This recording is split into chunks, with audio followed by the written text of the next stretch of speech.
Ekocelica brez ukrepanja, to pomeni, da to je en del gozda, katerega pustimo na miru.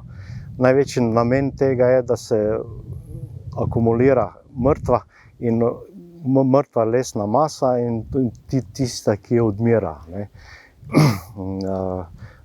Ekocelice z ukrepanjem pomeni pa, da vseeno imamo določene ukrepe, ki jih moramo izvajati. To je pa v teh javorjevih rastiščih kjer je najbolj pomembno, da se te bukve, vsa drevesa, katera pravimo, ki niso plemeniti listovci, to so gorski javor, ostrolistni javor, gorski brest, veliki jesen in tudi lipe, da ostanejo. Vse ostale drevesa pa poskušamo umakniti z tem namenom, da ta ostanejo. Jih je več brez ukrepanja. Zdaj smo nekje na 130 hektarjih, kjer je te ekocelice, katere so brez ukrepanja. To je nekje slabih 5% mojega revirja, cilj je pa nekje, da bi dosegli 10% teh ekocelic v revirju, ki bi bile brez ukrepanja.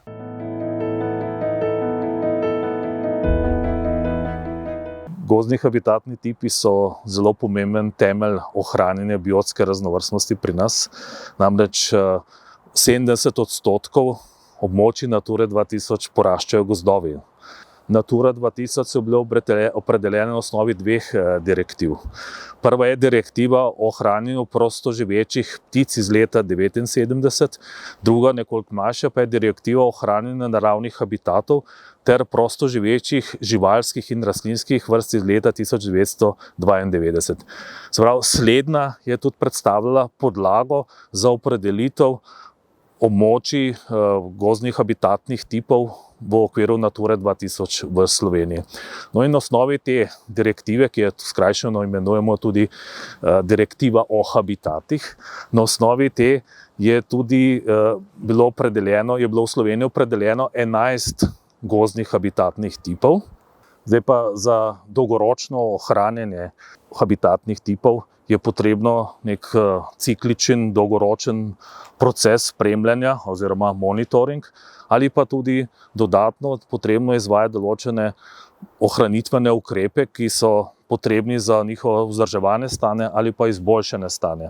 V okviru projekta LIFE-IP smo začeli razvijati monitoring, ki deloma temelji že na obstoječem spremljanju stanja gozdov, to je na gozdni inventuri. Se pravi, v okviru gozdne inventure se ugotavljajo predvsem sestojne drevesne značilnosti, se pravi tudi odmrla biomasa in tako naprej.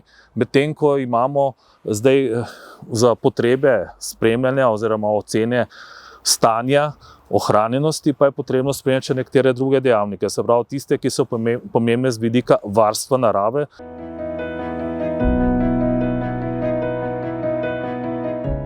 Najbolj plemenite listovce, to so javorjeva rastišča in ravno te, ker ta rastišča, če jih globalno gledam za Slovenijo, jih primanjkuje, jih je zelo malo ali pa tudi celo, da izginjajo.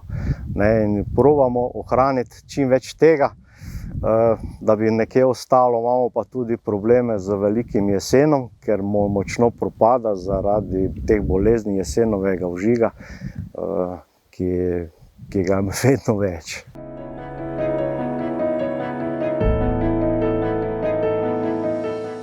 Prvi pogoj je, da ima gozd, se nahaja v krajinskem parku.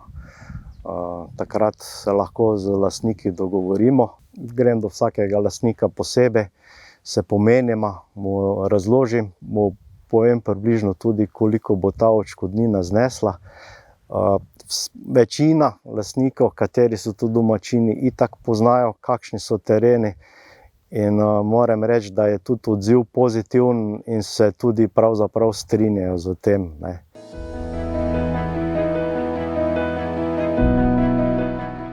V bistvu z tem ukrepom, kot zaščito brazdarja, bom rekel, da tudi pravzaprav ni samo zaščita brazdarja.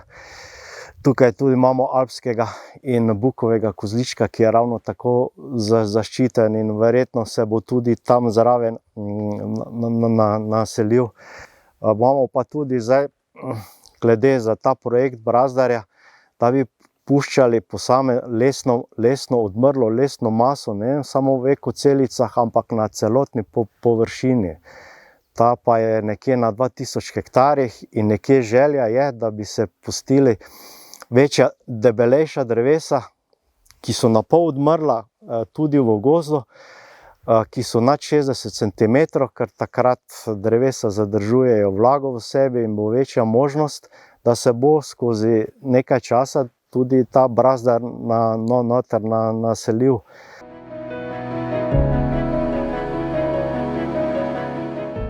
Oče je bil tako rekoč tudi rojen na takem področju nad Makulami in on je že to uvajal tudi na mene.